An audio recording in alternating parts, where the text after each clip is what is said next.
திரு ஸ்டாலின் அவர்களும் திரு எடப்பாடி அவர்களும் சேர்ந்து அவருக்கு குறுக்கு வழியில் ஆட்சி அமைக்க முயற்சி செஞ்சுட்டு இருக்காங்கன்னு சொல்லிட்டு எங்களுடைய பல எம்எல்ஏக்களை தொடர்பு கொண்டு நாங்கள் உங்களுக்கு 10 கோடி தரோம், 20 கோடி.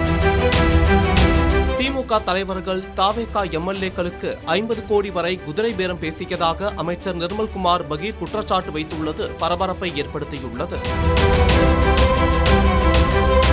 கிருஷ்ணகிரி மாவட்டம் ஊத்தங்கரை சட்டமன்ற தொகுதி உறுப்பினரான இளையராஜாவை தாவேகா சபாநாயகருக்கு எதிராக வாக்களிக்க ரூபாய் 35 கோடி தருவதாக பேரம் பேசப்பட்டது என்ற செய்தி வெளியாகியிருக்கிறது.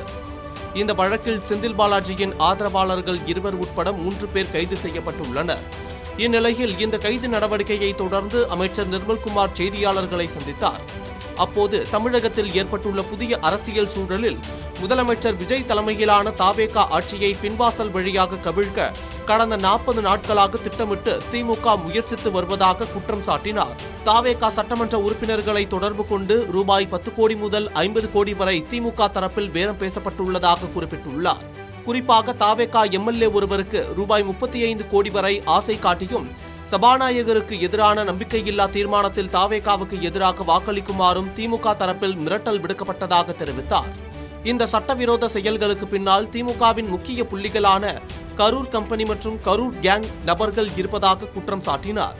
மக்களின் தீர்ப்பை ஏற்க முடியாமல் மு.க. ஸ்டாலினும் எடப்பாடி பழனிசாமியும் இணைந்து குறுக்கு வழியில் கூட்டு ஆட்சி அமைக்க முயற்சி செய்வதாக தெரிவித்தார்.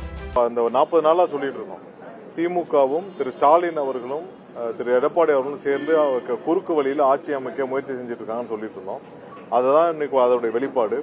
அவர்கள் அனைவரும், அதாவது திமுக சேர்ந்த முக்கியமான நபர்கள், செந்தில் பாலாஜி போன்ற நபர்கள், அவர்கள் ஸ்டாலினுடைய உத்தரவின் பேர்ல, உதயநிதி உத்தரவின் பேர்ல செந்தில் பாலாஜி போன்ற ஆட்கள் எங்களுடைய பல எம்எல்ஏக்களை தொடர்பு கொண்டு நாங்கள் உங்களுக்கு 10 கோடி தரோம், 20 கோடி தரோம், 50 கோடி தரோம் சொல்லி தொடர்பு கொண்டு ஒவ்வொருவரையும் இந்த 40 நாட்களாக அவர்கள் தொடர்பு கொள்ளாத எம்எல்ஏக்களே கிடையாது, அனைவரையும் ஒவ்வொரு வழியில பேசிக்கிட்டே தான் வர்றாங்க. நாங்கள் கண்டிப்பாக இதை சட்டப்பூர்வமாக நடவடிக்கை எடுக்கணும்ன்ற பட்சத்தில் ஒரு எம்எல்ஏ, எங்களுடைய எம்எல்ஏ அவரிடம் தொடர்பு கொண்டு அவர் வேண்டாம்னு சொன்ன பிறகு அவரை இவர்கள் மிரட்டும் தோணியில் பேசியிருக்கிறார்கள். அவர் கொடுத்த புகாரின் அடிப்படையில் இன்னைக்கு கையும் களவுமாக அந்த பணம் கொடுக்க முற்பட்ட யார் யாரெல்லாம் அதற்கு அந்த குதிரை பேரத்திற்கு பேசினார்களோ அவர்களை காவல்துறை கைது செய்திருக்கிறது. குடும்ப சொத்துக்களை பாதுகாக்கவும் ஊழல்களை மறைக்கவும் மட்டுமே இந்த இரு குடும்பங்களும் சுயநலமான முடிவுகளை எடுத்து வருவதாக சாடினார். மேலும் சட்டமன்ற தேர்தலில் போட்டியிட்ட தோல்வியடைந்த பின்னரும் ஜனநாயக விரோத முறையில் தாவேகா ஆட்சியை ஓராண்டுக்குள் கவிழ்த்து விடலாம் என மு.க. ஸ்டாலின் மேடைகளில் பேசுவது கேவலமான செயல் என்றார். எனவே மு.க. ஸ்டாலின் உடனடியாக தனது அரசியல் செயல்பாடுகளில் இருந்து விலக வேண்டும் என்றும் வலியுறுத்தியுள்ளார். தாவேகா எம்எல்ஏ ஒருவரிடம் பேரம் பேசிய விவகாரத்தில் ஏற்கனவே சிலர் கைது செய்யப்பட்டுள்ள நிலையில் இந்த குதிரை பேர பின்னணி குறித்து காவல்துறையினர் தீவிர விசாரணை நடத்தி அனைவரையும் கைது செய்வார்கள் என்றும் அமைச்சர் நிர்மல்குமார் உறுதியளித்துள்ளார்.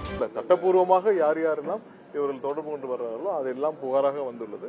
யார் யாருக்கெல்லாம் இவங்க யார் யார் தொடர்பு இருக்காங்களோ கண்டிப்பாக அதில் காவல்துறை ஏதாவது ஆதாரத்தை கைப்பற்றும் பட்சத்தில் கண்டிப்பாக கைது செய்யப்பட்டு கடுமையான நடவடிக்கை எடுக்கும்.